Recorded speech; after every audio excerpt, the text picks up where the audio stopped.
There are a lot of different aspects of game design when it comes to making a giant open world game. Traversal is one of those aspects that isn't super important to the overall quality of the game, but when it's done right, it makes the experience 10 times better. It seems like the question, how does the character move around the game world, has been answered in a variety of different ways by game developers, and this variety makes the subject very interesting. In this video, I'm going to be looking at a couple of different open world games in depth and how the developers made getting from point A to point B in their game world either very engaging or not so fun.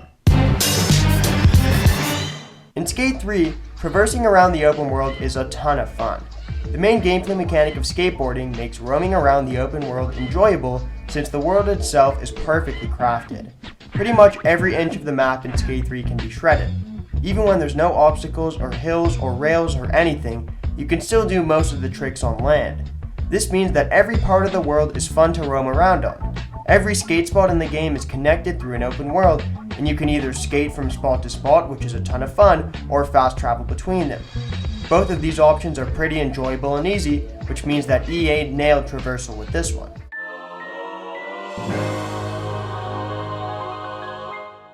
Traversing around the world of Los Santos in Grand Theft Auto V is also really fun. I mean, technically you could walk around, which would be pretty boring, but GTA has all sorts of vehicles to make getting around the world interesting.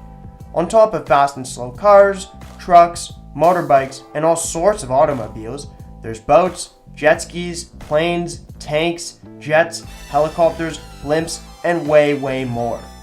GTA 5 also has an amazing radio situation, with 16 radio stations playing different genres of licensed music. This makes traversal in vehicles so much fun and makes GTA 5's world super entertaining to roam around in. The traffic physics are also very realistic, which is a cool bonus. This is also one of the biggest reasons as to why I couldn't really get into GTA 4. The driving in that game is absolutely atrocious, it feels so slippery and not all that responsive.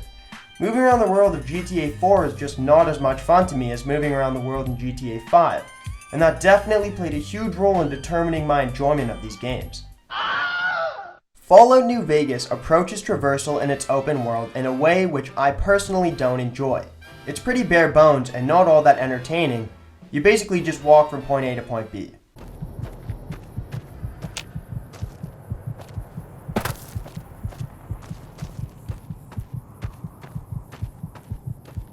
This makes a lot of gaming sessions in Fallout New Vegas pretty boring and not all that entertaining. And there are a ton of cool places to see in New Vegas, as well as extremely deep and polished RPG game mechanics. This game is also like infinitely replayable, but moving around the world just kind of sucks. Also, sometimes when embarking on long walking sessions, some scorpions or other random mobs will start attacking you. These encounters get so repetitive and annoying, and they work as such half-assed attempts to make traversal in the world interesting. Just imagine if you were able to drive around, or ride a horse, or even use a hoverboard, anything but plain old walking.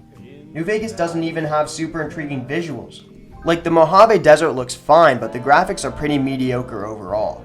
To be fair, New Vegas does have a radio which you can use, and that's a nice touch, but it pales in comparison to GTA 5's. And once again, New Vegas is a phenomenal and critically acclaimed game, but it definitely could be better in the traversal department. Also, other Bethesda games like Skyrim are pretty notorious as well for having mediocre traversal mechanics and the use of random encounters with the wolves in Skyrim. But at least Skyrim had horses to use, which makes Fallout New Vegas look like garbage in comparison. Super Mario Sunshine approaches traversal in a crazy way. As soon as the game starts, Mario gets access to a water jetpack named Flood. Mario also has his normal arsenal of moves like long jumps, dives, wall jumps, and more. The general gameplay is pretty platform oriented, so traversal is definitely a main gameplay mechanic in this game. Since Mario's moveset is so fluid by using his jetpack, platforming is super fun.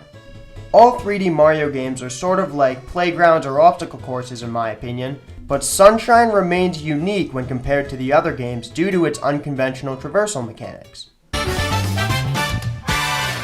Spiderman II also has an amazing traversal system. Instead of just walking or running around New York City, Spider-Man swings from building to building. He can also run up walls and do huge long jumps, so the movement in the game is insanely smooth. The controls are also phenomenal in this game, and they're very satisfying. Spiderman 2 is also a game pretty notorious for having mediocre combat, but it's so easily overshadowed by the traversal. And to be fair, other games have definitely surpassed Spiderman 2's traversal mechanics, but Spiderman 2 started this amazing trend to fluid mechanics. It's almost mesmerizing to look at and feels even better to play. The Legend of Zelda Breath of the Wild approaches traversal in a very interesting way. First of all, there's regular walking and running, and Breath of the Wild uses a stamina meter which limits the amount of running you can do. This wheel can later be upgraded by exploring the world and completing shrine quests, which work as great motivation to explore the world. On top of regular walking and running, however, there's climbing, hang gliding, shield surfing, and riding animals like horses for instance. Climbing up a huge cliff and then hang gliding off is just a ton of fun and feels great to pull off. And shield surfing is also an amazing way to get around. You basically use your shield like a snowboard when going down big cliffs, mountains, hills, or sand dunes. It's so fun and fluid, although I feel like it could be a little bit faster. Breath of the Wild also has an incredible art design and beautiful open world, which makes even walking around enjoyable. On top of these, Breath of the Wild also introduces the Rivali's Gale mechanic later into the game, if you help save Divine Beast Va Meadow and the Rito tribe. This gives Link a nice updraft to glide with and makes climbing so much faster. It's an excellent addition to the game. There's also so much stuff to do in the world, so no adventure feels like a drag.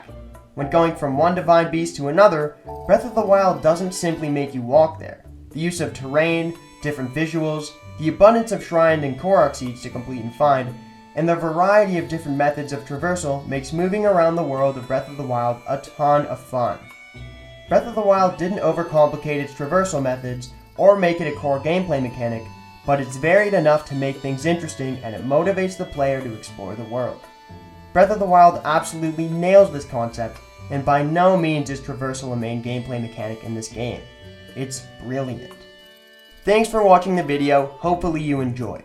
It's clear to see that traversal and open world games clearly varies in quality, and the ways in which developers approach this mechanic is super interesting. Peace.